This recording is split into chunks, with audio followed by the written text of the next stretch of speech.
네, 더불어민주당 대변인 안귀령입니다. 임기 반환점을 맞은 윤석열 대통령과 관련한 국민의힘 상황에 대한 브리핑 2건 진행하겠습니다.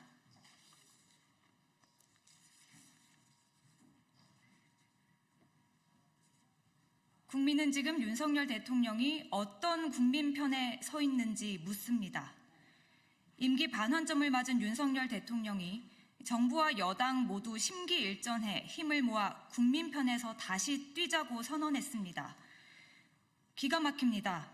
국민 80% 이상이 지난 2년 반 동안 되풀이되어 온 불통과 오만의 국정을 거부하고 있습니다. 대체 윤석열 대통령이 다시 뛰겠다고 하는 국민 편은 어딥니까? 오히려 국민은 지금 윤석열 대통령이 국민의 반대편에 서 있다고 판단하고 있습니다. 또한 윤석열 대통령은 임기 후반기 소득과 교육의 불균형 등 양극화 극복에 혼신의 힘을 다하겠다고 말했습니다. 가소롭기 짝이 없습니다.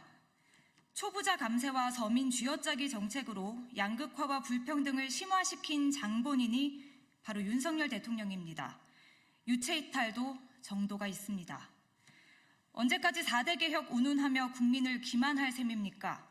국민은 더 이상 국정농단 대통령을 신뢰하지 않습니다. 싸늘하게 돌아선 민심을 당정 간의 임시 봉합쇼로 되돌릴 수는 없습니다. 국민의 분노는 날로 커지고 있습니다.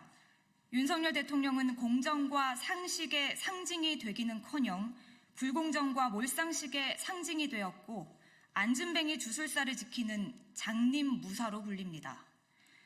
김건희 특검 수용 없이 위기를 돌파하려는 시도는 헛된 몸부림일 뿐입니다. 최소한의 국정 동력이라도 지키고 싶다면 김건희 특검 수용만이 답임을 엄중히 경고합니다. 네, 다음 브리핑입니다. 여론조사 반등을 외치는 국민의힘, 대체 언제쯤 미몽에서 깨어날 생각입니까?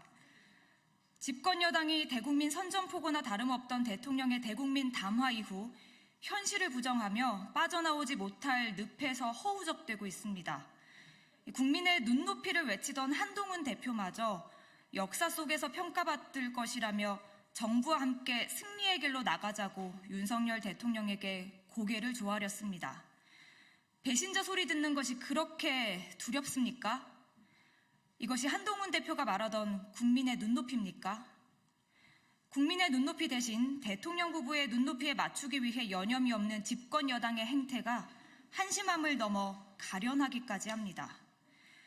친윤이라고 불리는 의원들 또한 대통령의 대국민 불통쇼를 계기로 여론 반등은 시간 문제라며 현실을 부정하기에 급급합니다.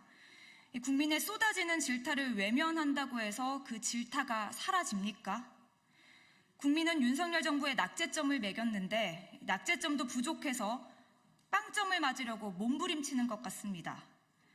민의를 직시하지 못하는 쫄보 정치는 국민의힘의 정치적 생명을 스스로 끊고 있음을 경고합니다.